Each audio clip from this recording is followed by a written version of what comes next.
mundo lleno de incertidumbre, muchos buscan señales que indiquen el fin de los tiempos. La Biblia, fuente de guía para los cristianos, ofrece perspectivas sobre estos eventos apocalípticos. En Mateo 24, 6-7, Jesús advierte sobre guerras, hambres y terremotos como precursores. Las Escrituras también mencionan señales celestiales en Lucas 9 y 25-26, describiendo eventos cósmicos extraordinarios. Además, en 2 Timoteo 3, 1-5, se detallan características de la sociedad en los últimos días, incluyendo la decadencia moral y espiritual. Dentro de las señales descritas en la Biblia, encontramos en Apocalipsis 6, 1-8 los famosos 4 jinetes del Apocalipsis, simbolizando conquista, guerra, hambre y muerte. Estos eventos apuntan a un periodo de tribulación antes del retorno de Jesucristo. Además, en Mateo 24, 9-14, Jesús habla sobre la persecución de los creyentes y cómo el Evangelio será predicado en todo el mundo antes del fin.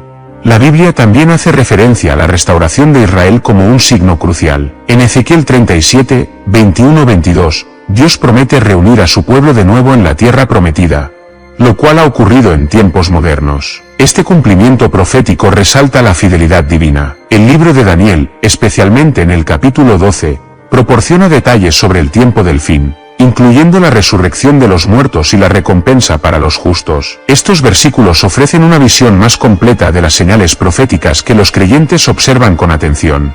El apóstol Pablo, en 1 Tesalonicenses 5, 1-11, exhorta a los creyentes a estar alerta y sobrios, reconociendo los tiempos y las estaciones. Este pasaje destaca la importancia de la vigilancia espiritual y la preparación constante. Asimismo, en 2 Pedro 3 y 10-13, se habla sobre el día del Señor, un día de juicio y renovación cósmica que los creyentes anticipan. En medio de estas profecías, se destaca la llamada a la santidad y la perseverancia. Jesús, en Mateo 12 y 13, anima a aquellos que permanecen fieles hasta el fin, prometiendo la salvación. Esta insistencia en la fe y la perseverancia es una constante en las Escrituras y subraya la importancia de aferrarse a la esperanza cristiana en tiempos desafiantes. Para adentrarnos más en este tema vamos a escuchar al pastor Sugel Michelen que nos dice las señales del fin. Muchos se preguntan si estamos en los tiempos del fin.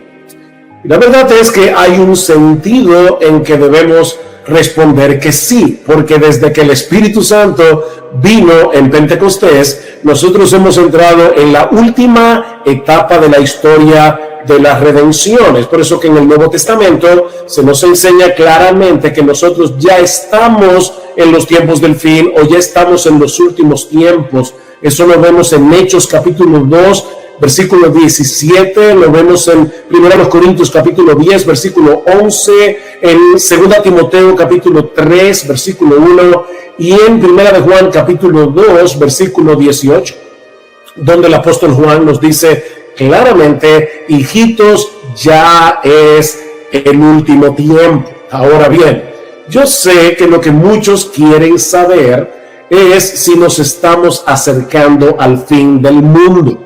Y esa es la pregunta que yo quisiera abordar en esta ocasión a la luz del capítulo 13 del Evangelio de Marcos. Y yo les pido, por favor, si tienen sus Biblias, que vayan a Marcos capítulo 13, o esta sección conocida como el discurso del Monte de los Olivos, por el lugar donde este discurso fue pronunciado. Ahora, debo decir de antemano que este es uno de los pasajes más complejos y más controversiales de todo el Nuevo Testamento, porque en él se entremezclan profecías que tienen que ver con una diversidad de eventos, y no todos están de acuerdo en la interpretación de cada una de las porciones de este capítulo, es decir, de cuál de los eventos es que Cristo está hablando en cada porción del pasaje. Mis hermanos, hay algunos aspectos de las Escrituras en los que podemos tener diferencias de opinión, porque no ponen en juego las grandes doctrinas del cristianismo, en la que todos debemos estar de acuerdo. Así que en esto podemos tener diferencias. Por otra parte, y como espero mostrar en un momento, aunque este es un pasaje profético, es más que evidente que la intención del Señor con este discurso no era satisfacer nuestra curiosidad por el futuro, sino más bien prepararnos para serle fieles a Él en el presente. Y ustedes van a ver cómo eso es extremadamente importante. En otras palabras, este es un pasaje eminentemente pastoral, en el que Jesús instruye y anima a sus discípulos a perseverar hasta el fin, aún en medio de las dificultades que nosotros vamos a tener que enfrentar en este mundo caído. De ahí las continuas advertencias que nosotros encontramos en este capítulo. Si van a Marcos capítulo 13, van a ver cómo hay varios versículos donde el Señor nos advierte que debemos estar velando. Versículo 5. Jesús respondiendo les comenzó a decir: mirad que nadie os engañe. Versículo 9. Pero mirad por vosotros mismos. Versículo 18. Orad pues que vuestra huida no sea en invierno. Versículo 21. Entonces si algunos dijeren: mirad, aquí está el Cristo, o mirad, allí está, no le creáis. Versículo 23. Mas vosotros mirad. Versículo 28. De la higuera aprended la parábola. Versículo 33. Mirad, velad y orad. Versículo 35. Velad pues, porque no sabéis cuándo vendrá el Señor de la casa. Versículo 37. Y lo que a vosotros digo, a todos lo digo, velad. Ven, hermanos, cómo la intención de este pasaje es eminentemente pastoral. Mis hermanos, la Biblia no fue escrita para que podamos enterarnos hoy de las noticias de mañana. La Biblia fue escrita para que podamos conocer a Cristo tal como Él es presentado en el Evangelio, tanto para nuestra salvación como para nuestra santificación. Y es mi intención exponer este pasaje con este propósito pastoral en mente, no para satisfacer una curiosidad que no es saludable para el cristiano. Habiendo hecho esta aclaración y a la luz de la inquietud que hemos planteado ya sobre las señales del fin del mundo, en esta ocasión quiero concentrarme básicamente en los primeros 13 versículos de Marcos 13 y los pasajes paralelos que se encuentran en Mateo 24 y en Lucas 21. Así que permítanme, antes que todo, colocar este texto en su contexto. Y por favor, yo les pido, mis hermanos, que tengan paciencia.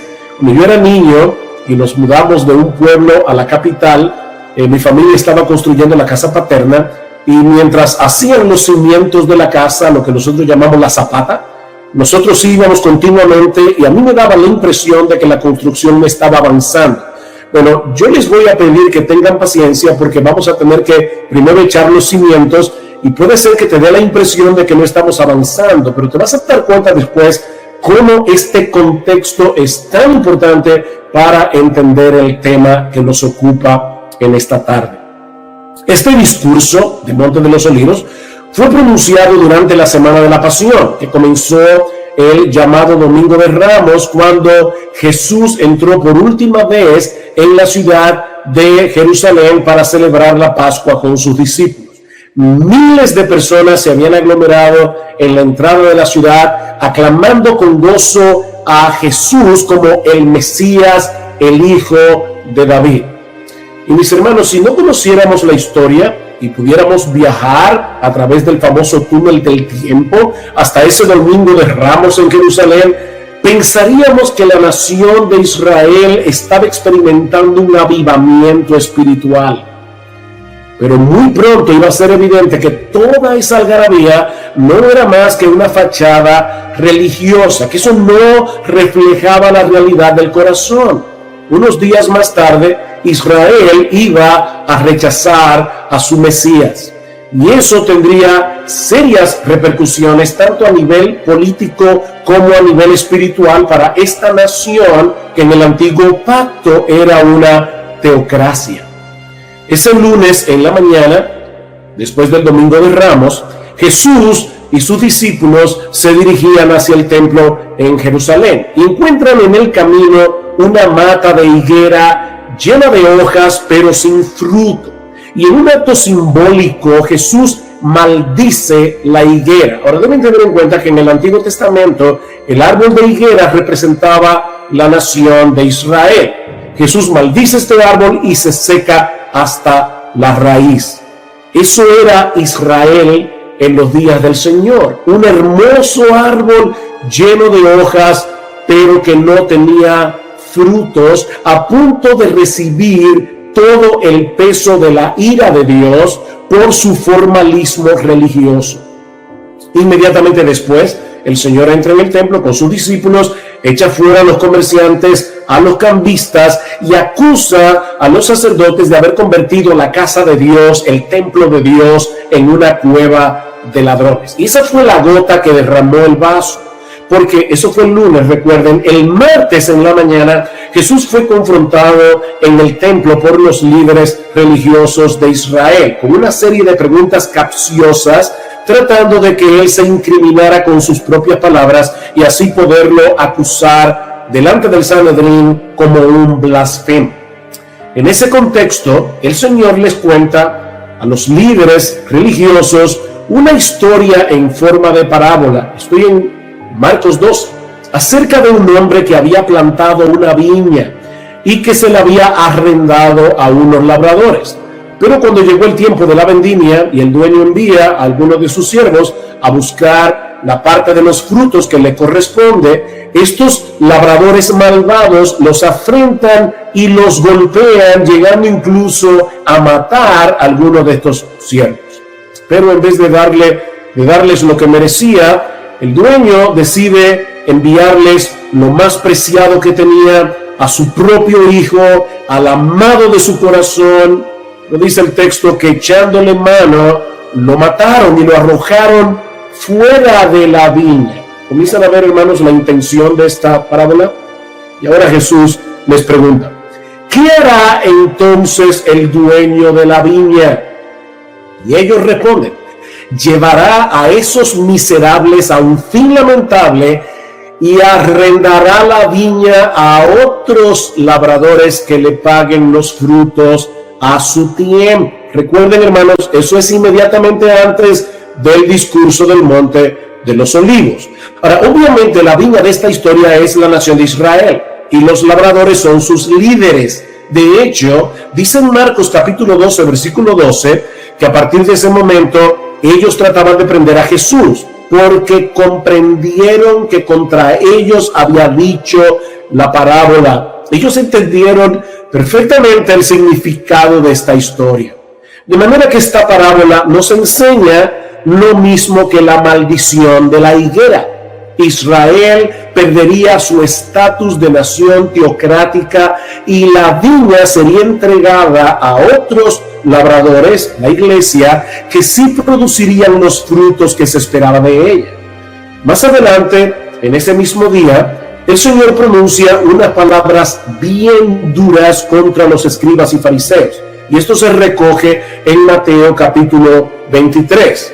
Ahora recuerden, Mateo tiene su discurso del Monte de los Olivos en el capítulo 24. Así que este discurso contra los líderes de Israel se encuentra inmediatamente antes del discurso del Monte de los Olivos. Y de nuevo Jesús vuelve sobre el mismo tema, el juicio de Dios contra Israel. Dice en Mateo 23, por tanto, mirad, yo os envío profetas, sabios y escribas. De ellos a unos los mataréis y crucificaréis, y a otros los azotaréis en vuestras sinagogas y los perseguiréis de ciudad en ciudad. Y ahora escuchen, mis hermanos, para que recaiga sobre vosotros la culpa de toda la sangre justa derramada sobre la tierra, desde el justo Abel hasta la sangre de Zacarías, a quien asesinasteis entre el templo y el altar. En verdad os digo que todo esto vendrá sobre esta generación. O sea, lo que Jesús está diciendo aquí es que el juicio de Dios habría de caer sobre Israel mientras estuviera viva esa generación que le estaba escuchando en ese momento. El Señor finaliza su advertencia con estas palabras, Mateo 23:37. Jerusalén, Jerusalén, que matas a los profetas y apedreas a los que te son enviados. ¿Recuerdan la parábola de la viña? ¿Cómo Dios envió a los siervos y los apedrearon? ¿Cuántas veces quise juntar a tus hijos, como la gallina junta sus polluelos debajo de sus alas, y no quisiste? He aquí, vuestra casa os es dejada desierta, porque os digo que desde ahora no me veréis, hasta que digáis bendito el que viene en el nombre del Señor. Ahora, yo no sé si se dieron cuenta de este detalle. Aunque Jerusalén era la ciudad de Dios y el templo de Salomón era la casa de Dios, ahora Cristo le llama vuestra casa os es dejada desierta. Mis hermanos, cuando Jesús salió del templo ese martes, fue para no regresar a ese lugar nunca más. De manera que en ese momento el templo dejó de ser la casa de Dios para convertirse en un edificio más.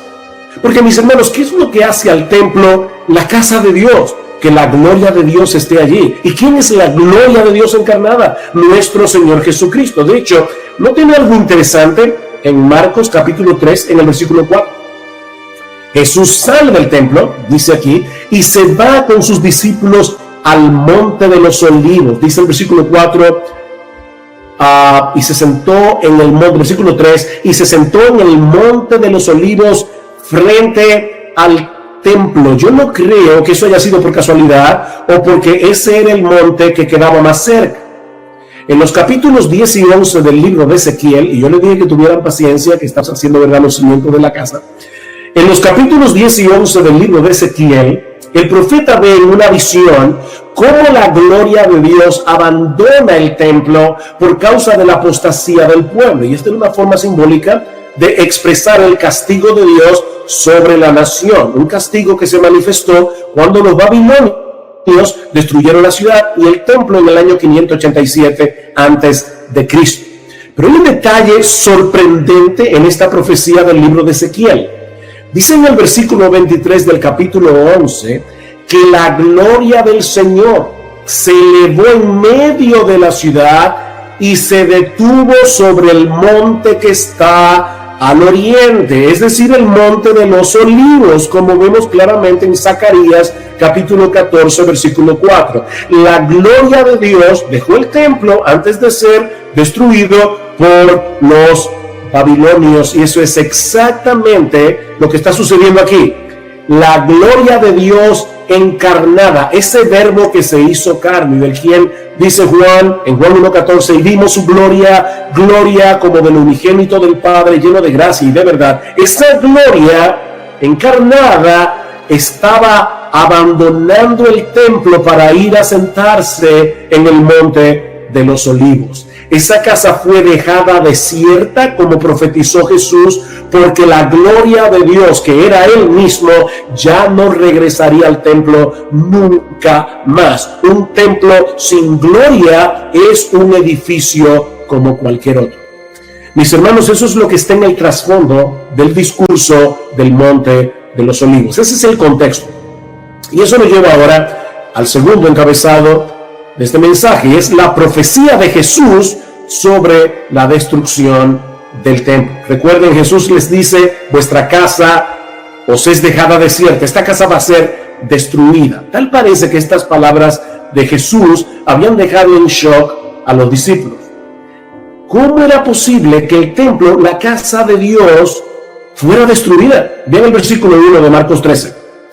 Saliendo Jesús del templo, le dijo uno de sus discípulos, Maestro, mira qué piedras y qué edificios. Como diciendo, ¿y de verdad el templo será destruido? Mis hermanos, para que ustedes tengan una idea de lo que esa profecía implicó cuando Jesús la pronunció, y eso de paso es una de esas pruebas incidentales de la veracidad de las Escrituras.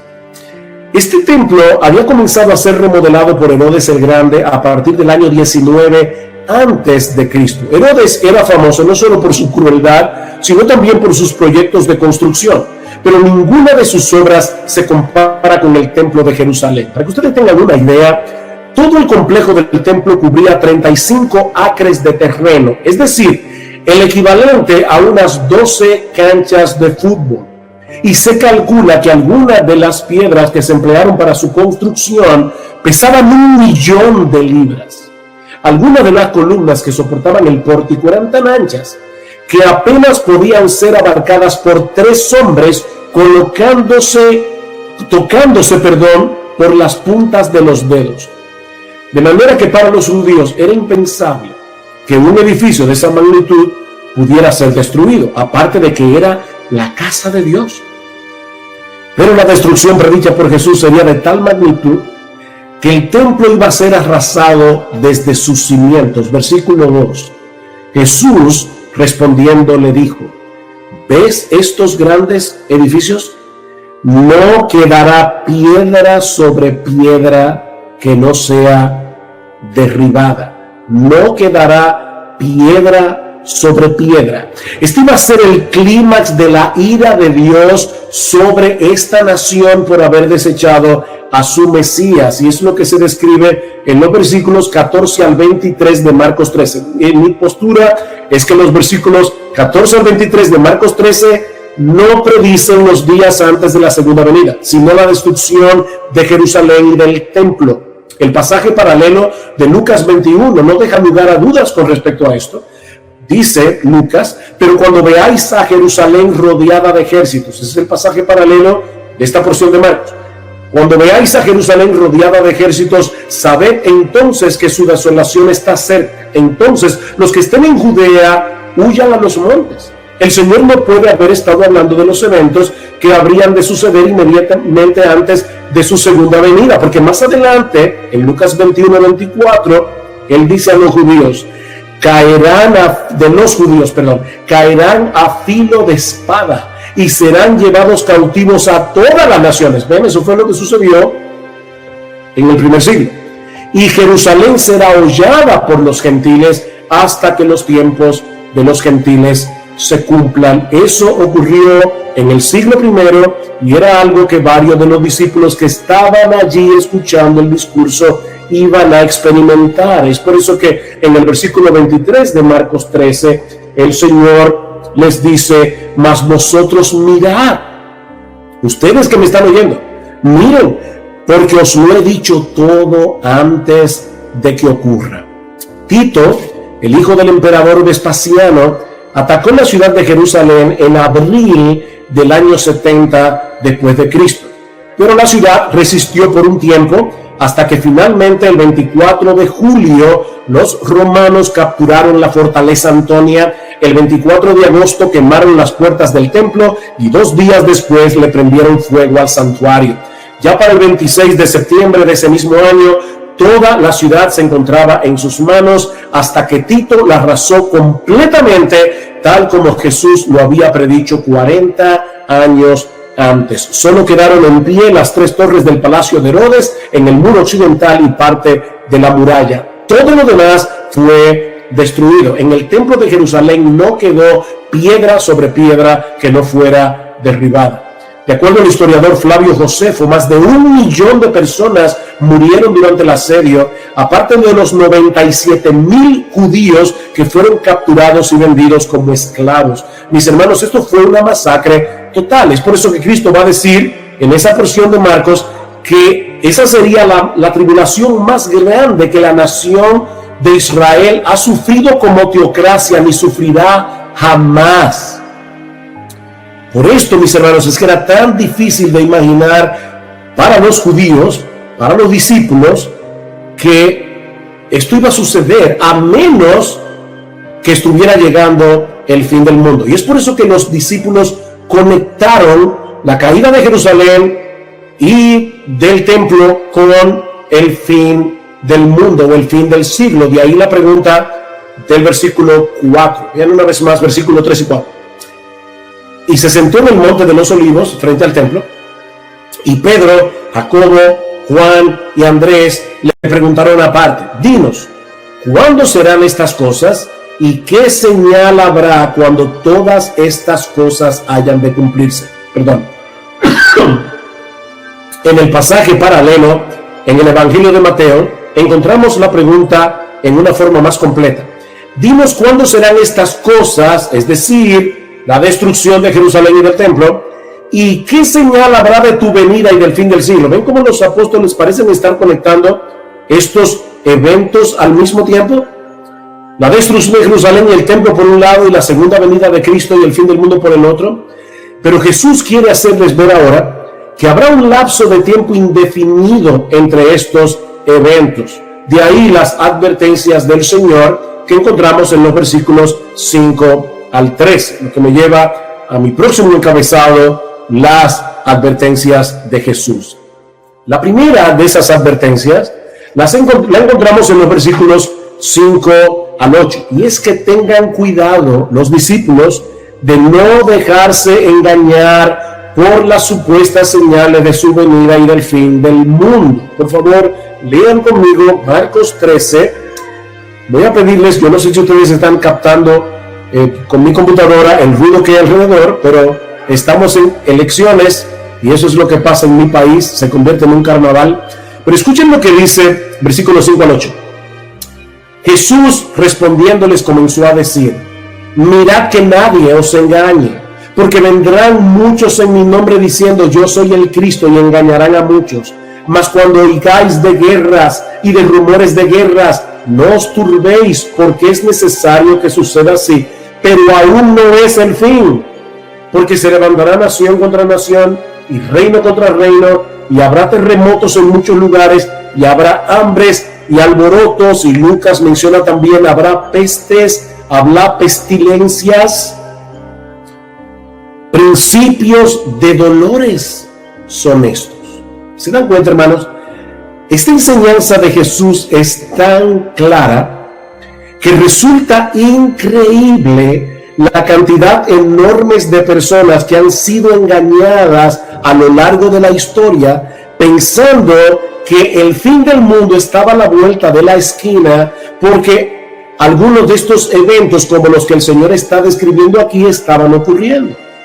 Pero Jesús les dice: vendrán falsos cristos, oiréis de guerras y rumores de guerras, naciones se levantarán nación contra naciones para pelear contra otros, reino contra reino, habrá terremotos, hambrunas, pestes, pandemias, pero todavía no es el fin, dice el Señor en el versículo 7. Estos solo son principios de dolores, dice Jesús en el versículo 8, y esta es una posible referencia a los dolores de la mujer encinta. Es como si Jesús estuviera diciendo que la historia del mundo ya está preñada para dar a luz en algún momento el evento glorioso de la segunda venida de Cristo. Pero ¿saben qué, mis hermanos? No tenemos ni idea del tiempo que va a durar el parto. Si hay hermanas que me están mirando, y seguramente sí, muchas que han dado a luz, saben que una mujer puede estar 3 horas en labor de parto, otra puede estar 20 horas en labor de parto. Hay hermanas que han durado hasta un día, mujeres que duran más de un día en labores de parto. Nosotros no sabemos qué tiempo va a durar este parto, eso nadie lo sabe. Sí sabemos que los dolores de la mujer encinta se intensifican y se hacen más seguidos a medida que se acerca el alumbramiento del bebé. Y de la misma manera, podemos suponer que las señales que el Señor está mencionando aquí serán más intensas, serán más seguidas a medida que nos acercamos a su venida y al fin del mundo. Pero eso sigue siendo muy impreciso. Déjenme darles un ejemplo. Imaginen por un momento a los creyentes que vivieron a principios del siglo XX. En 1914 estalla la Primera Guerra Mundial, que termina en 1918, 4 años más tarde, con un saldo de unos 20 millones de muertos entre civiles y militares y una cantidad similar de soldados heridos. Y sin hablar de cómo eso afectó la economía mundial. Ese mismo año, 1918, llega la pandemia de la gripe española, la más letal de toda la historia, con un saldo de 40 millones de muertos. Es decir, que entre 1914 y 1920, que fue cuando terminó la pandemia de la gripe española, murieron unos 60 millones de personas. 60 millones de personas. Han pasado 100 años después de estos eventos y estamos en el 2020 y todavía estamos aquí. Mis hermanos, no caigamos en la trampa de querer discernir cuándo será el fin del mundo, porque lo cierto es que no lo sabemos. No lo sabemos. Sí, yo sé que el mundo está muy convulsionado. Yo sé que la inmoralidad parece ir rampante por todo el mundo, pero el fin tanto pudiera estar a la vuelta de la esquina como pudiera pasar décadas sin que ocurra. Y yo creo que es a eso que el Señor nos llama la atención al final del discurso. Yo le pido por favor que vayan a Marcos 13 y noten algo interesante aquí. Marcos 13, 14 al 23 encontramos la destrucción de Jerusalén y del templo. Versículo 24 al 27, la segunda venida de Cristo. Y ahora escuchen cómo Jesús termina este discurso. Versículo 28. De la higuera aprended la parábola. Cuando ya su rama está tierna y brotan las hojas, sabéis que el verano está cerca. Así también vosotros, a quienes ya yo les he dicho cuáles son las señales de la destrucción de Jerusalén y del templo que ocurrió en el siglo I. Dice, así también vosotros, cuando veáis que suceden estas cosas, conoced que está cerca, a las puertas. De cierto os digo que no pasará esta generación hasta que todo esto acontezca. Ustedes que me están escuchando van a vivir esto. El cielo y la tierra pasará, pero mis palabras no pasarán. Así que los versículos 28 al 31 está hablando de los eventos del siglo I. Y ahora noten el versículo 32. Pero de aquel día de la segunda venida y de la hora nadie sabe, ni aun los ángeles que están en el cielo, ni el Hijo, sino el Padre. Mirad, velad y orad, porque no sabéis cuándo será el tiempo. Ustedes se dan cuenta, de la destrucción de Jerusalén, ustedes iban a ver cosas muy claras. Cuando ustedes vean a Jerusalén rodeada de ejércitos, huyan, porque en aquellos días algunos decían, no se preocupen que ya el Mesías viene, quédense en Jerusalén, la victoria será nuestra, y por eso muchos fueron masacrados. Pero los cristianos que le creyeron a Jesús pudieron huir de Jerusalén a tiempo. De manera, mis hermanos, que la primera advertencia del Señor es que no nos dejemos engañar. No nos dejemos engañar. Estas señales bien pudieran decirnos que la venida de Cristo está a las puertas, a la vuelta de la esquina, o pudieran pasar décadas. Nosotros no lo sabemos. La segunda advertencia del Señor es la que encontramos en los versículos 9 al 13 de Marcos 13. Versículo 9 al 13. Pero mirad por vosotros mismos, porque os entregarán a los concilios y en las sinagogas os azotarán y delante de gobernadores y de reyes os llevarán por causa de mí para testimonio a ellos. Y es necesario que el evangelio sea predicado antes a todas las naciones, pero cuando os trajeren para entregaros, no os preocupéis por lo que habéis de decir, ni lo penséis, sino lo que os fuere dado en aquella hora, eso hablad, porque no sois vosotros los que habláis, sino el Espíritu Santo. Y el hermano entregará la muerte al hermano, y el padre al hijo, y se levantarán los hijos contra los padres y los matarán, y seréis aborrecidos de todos por causa de mi nombre, mas el que persevere hasta el fin, este será salvo. Básicamente, lo que el Señor nos está diciendo aquí es que los creyentes vamos a sufrir persecución, de un modo u otro, por causa de Él, por causa de nuestra relación con Él. Pero en vez de detener el avance de la iglesia, esas persecuciones servirán más bien para el avance del evangelio. ¿Vieron el versículo 9? Mirad, el versículo 9, por vosotros mismos, porque os entregarán a los concilios en las sinagogas, delante de los gobernadores y reyes os llevarán por causa de mí. ¿Para qué? Para testimonio a ellos. Y eso lo vemos claramente en el libro de los Hechos. A los apóstoles dando testimonio del evangelio delante de las autoridades judías y romanas, cada vez que fueron llamados a comparecer ante las sinagogas y los tribunales por causa del Señor Jesucristo. Versículo 10. Y es necesario que el evangelio sea predicado antes a todas las naciones. Mis hermanos, ese es otro indicativo de que la segunda venida de Cristo no habría de suceder inmediatamente después de la destrucción de Jerusalén y del templo, y es el hecho de que el evangelio debía ser predicado antes a todas las naciones. Y el Evangelio de Mateo añade, y entonces vendrá el fin. ¿Ven? Es necesario que nosotros prediquemos el Evangelio, porque la promesa dada a Abraham es: en ti serán benditas todas las familias de la tierra. Y de nuevo, nosotros no podemos saber cuándo estará completada esta comisión que el Señor le ha dejado a su iglesia, y por lo tanto no podemos saber cuándo será el fin. ¿Cuándo terminará la iglesia de evangelizar a todas las etnias de la tierra? Nosotros no lo sabemos. Versículo 11. Perdón. Pero cuando os trajeren para entregaros, no os preocupéis por lo que habéis de decir, ni lo penséis, sino lo que os fuere dado en aquella hora, eso hablad, porque no sois vosotros los que habláis, sino el Espíritu Santo. El hecho de saber que ellos iban a tener que testificar delante de las autoridades mencionadas en el versículo 9, podía llenarnos del Señor, de temor. Pero el Señor nos consuela con esta promesa: no se preocupen de antemano por lo que tengan que decir, porque cuando llegue el momento, el Espíritu Santo que está en ustedes nos equipará con la sabiduría necesaria para que puedan responder de una manera apropiada. Y aunque estas palabras se cumplieron de manera primaria en la vida de los apóstoles, hay un sentido secundario en que podemos aplicar esta promesa a todos los creyentes, porque a partir de Pentecostés el Espíritu de Dios mora en nosotros y nos capacita para poder hablar del Evangelio, aún en los contextos y circunstancias más difíciles. Versículo 12.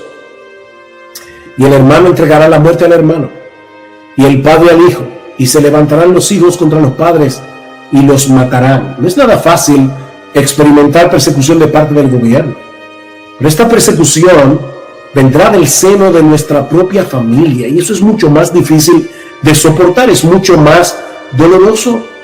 Pero mis hermanos, es lo que muchos creyentes han tenido que sufrir a lo largo de la historia y seguiremos sufriendo. Noten que Jesús no está hablando aquí de un simple rechazo de parte de los miembros de nuestra familia que no son creyentes. Es mucho más que eso. El aborrecimiento del mundo hacia Él y hacia los suyos es tan profundo que el hermano entregará la muerte al hermano, el padre al hijo, se levantarán los hijos contra los padres y los matarán. Siempre se ha dicho, ¿verdad?, que la sangre pesa más que el agua, refiriéndose a la inclinación natural que sentimos hacia los miembros de nuestra propia familia, sobre todo los más inmediatos, los hijos, los padres. Pero Jesús nos está advirtiendo aquí que el aborrecimiento que el mundo siente hacia Él puede llegar a quebrantar esos lazos de amor y convertirlos en rechazo y aborrecimiento. Versículo 13. Y seréis aborrecidos de todos por causa de mi nombre. Cristo representa todo lo que el hombre incrédulo aborrece. Y todos los que somos de Él llevamos esa estigma con nosotros. Vamos detrás de un Salvador que fue crucificado en una cruz, y no podemos esperar que el mundo nos trate mejor de cómo lo trató a Él. Más, el que...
persevere hasta el fin, ese será salvo. Y la enseñanza de este texto no es que un verdadero creyente puede perder su salvación si no persevera hasta el fin, sino que los verdaderos creyentes son aquellos que perseveran, aún en medio de las persecuciones y circunstancias más difíciles de la vida. Nosotros somos más que vencedores por medio de aquel que nos amó. Mis hermanos, las persecuciones purifican la iglesia, porque sirven para separar a los verdaderos creyentes de los que no lo son. Cristo dice en la parábola del sembrador, en Lucas capítulo 8, versículo 13, que hay algunos que parecen que creen por algún tiempo, pero en medio de las pruebas se apartan. Ser cristiano nunca ha sido fácil y nunca lo será. Pero mis hermanos, no hay razón para sentirnos intimidados por el mundo, porque estamos del lado de aquel que venció la muerte en la cruz del Calvario, independientemente de lo que el mundo piense de los cristianos. Es un gran privilegio seguir y servir a ese rey que por amor a nosotros se hizo siervo para dar su vida en rescate por muchos, como dice en Marcos 10:45. Mis hermanos, recuerden que ese que murió en debilidad ahora reina con poder en la presencia del Padre, sobre todo principado y autoridad y poder y señorío, dice Pablo en Efesios 1:21. Él es el soberano de los reyes de la tierra, dice en Apocalipsis, capítulo 1, versículo 5. En estos días, con este tema del coronavirus, de la pandemia, hay muchas teorías de conspiración. Si este virus fue creado en un laboratorio, si hay personas que están tratando de reducir la tasa de mortalidad, y puede ser como puede que no lo sea. Pero ¿saben qué, mis hermanos? Nosotros no estamos en las manos de un grupo de científicos locos. Nosotros estamos en las manos de Dios. Nuestro Dios reina. Jesús es el Rey soberano de los reyes de la tierra. Si hay algo que aprendemos de este pasaje, es que este mundo no se está moviendo a tontas y a locas. Nuestro Dios está llevando a cabo el plan de redención que decretó desde antes de la fundación del mundo y que gira en torno a la persona y a la obra de nuestro Señor Jesucristo. ¿Y saben qué? Nada ni nadie podrá impedir que Él haga lo que Él se ha propuesto hacer. Nada ni nadie. Jesús anunció de antemano su muerte y su resurrección. Anunció de antemano la destrucción de Jerusalén y del templo en un lapso de tiempo de 40 años. Anunció que los judíos serían esparcidos por todo el planeta por causa del pecado. Anunció que Él edificaría su iglesia y que las puertas del Hades no prevalecerán contra ella. Anunció que su evangelio sería predicado a todas las naciones. Y también anunció que Él regresará por segunda vez desde los cielos cuando todo se haya cumplido. Él es Rey de Reyes, Él es Señor de Señores, y algún día todos aquellos que se han rendido ante su soberanía y han venido delante de Él en arrepentimiento y fe, reinaremos juntamente con Él. De manera, mis hermanos, que en vez de estar especulando sobre la llegada del fin del mundo, nosotros debemos continuar llevando a cabo la gran comisión que Cristo nos encargó. Debemos seguir predicando el evangelio a los perdidos. Debemos continuar discipulando a los creyentes para que seamos cada vez más semejantes a nuestro bendito Señor y Salvador Jesucristo. Mis hermanos, yo me temo que en estos días muchos que profesan ser cristianos están más pendientes de los periódicos que de su Biblia. O están más interesados en estas teorías de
conspiración que en su propia santificación, en mortificar sus pecados, en crecer en gracia y en el conocimiento de nuestro Señor Jesucristo.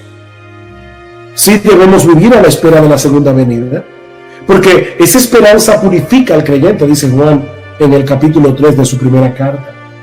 Pero mis hermanos, mientras tanto, debemos mantenernos en pie de guerra, porque no tenemos la menor idea de cuándo será la segunda venida. No tenemos la menor idea de cuándo será el fin del mundo. Así que mientras tanto, mi hermano, mantente velando, mantente en pie de guerra, corriendo la carrera con los ojos puestos en Jesús. Escucha cómo el Señor concluye este discurso del Monte de los Olivos, con el que ahora yo también concluyo esta exposición. Versículo 35 de Marcos 13.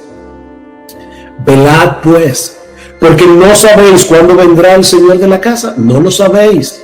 Si al anochecer, o a la medianoche, o al canto del gallo, o a la mañana, para que cuando venga de repente no os halle durmiendo. Y lo que a vosotros digo, a todos lo digo. Velad. Velad. Mantente corriendo, mi hermano. Mantente predicando el Evangelio. Mantente discipulando hasta que el Señor regrese en gloria o hasta que Él te llame a su gloria.